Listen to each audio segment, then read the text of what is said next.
Assalamualaikum warahmatullahi wabarakatuh. Perkenalkan, nama saya Dian Arifatul Mukmin, NIM 207190058, kelas IPA B, Institut Negeri Islam Ponorogo.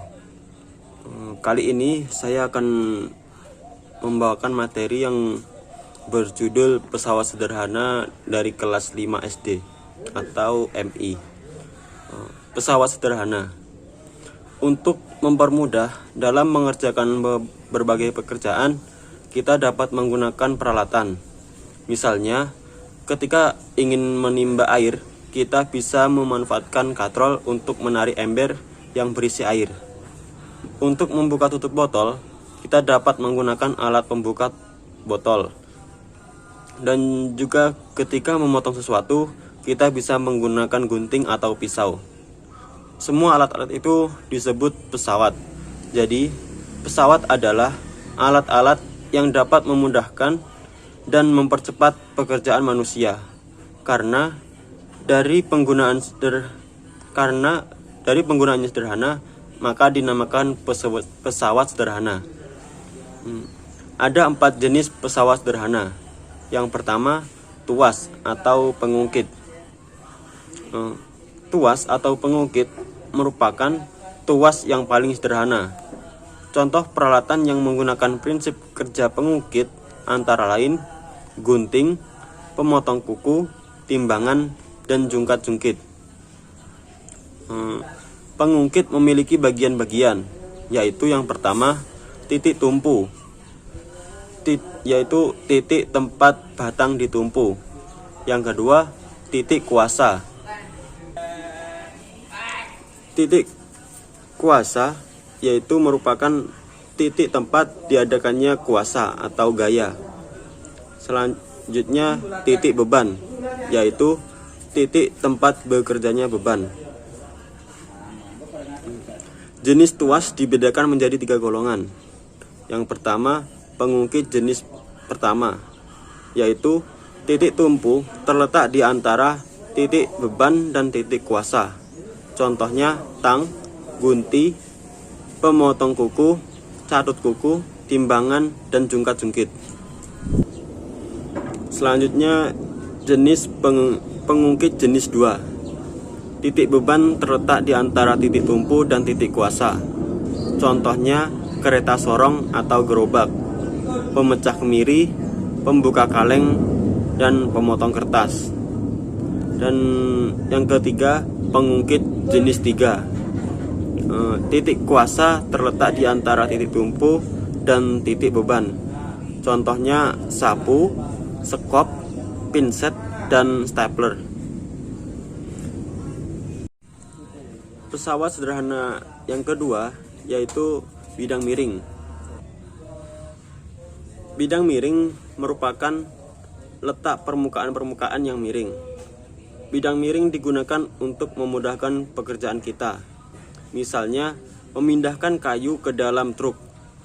Keuntungan menggunakan bidang miring, tenaga yang dibutuhkan sama, tetapi memudahkan usaha atau kerja. Kelemahan bidang miring adalah jarak tempuhnya menjadi jauh.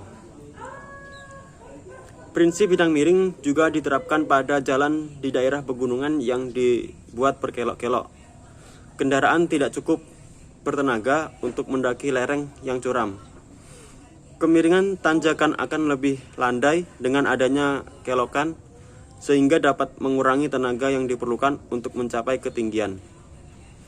Dan jalan lebih mudah didaki.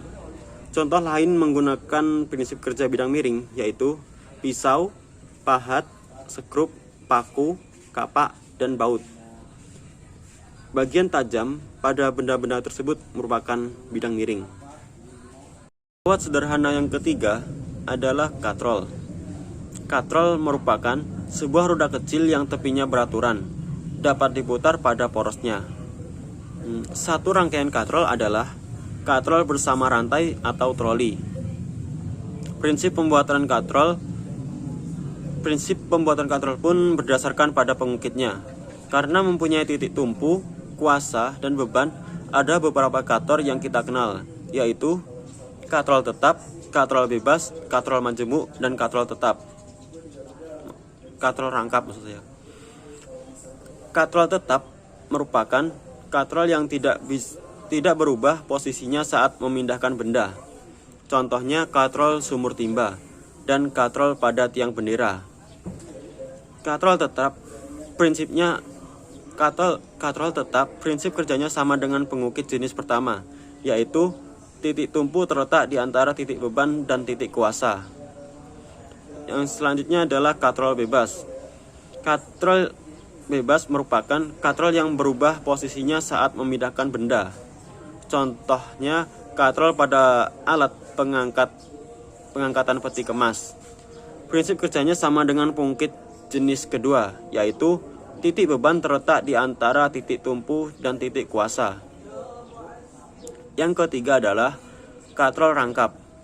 Katrol rangkap merupakan katrol yang terdiri lebih dari satu katrol disusun sejajar, yaitu perpaduan dari katrol tetap dan katrol bebas yang dihubungkan dengan tali. Keuntungan mekanik katrol ganda dapat ditentukan dengan menghitung banyaknya tali yang terdapat pada katrol bergerak. Yang terakhir adalah katrol majemuk.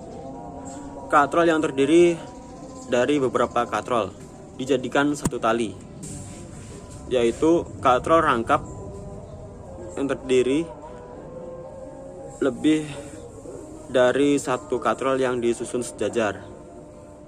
Pesawat sederhana yang terakhir yaitu roda berporos. Roda berporos merupakan anggota pesawat yang sederhana. Roda berporos sangat banyak digunakan pada pesawat sederhana. Roda membantu mempermudah memindahkan suatu benda.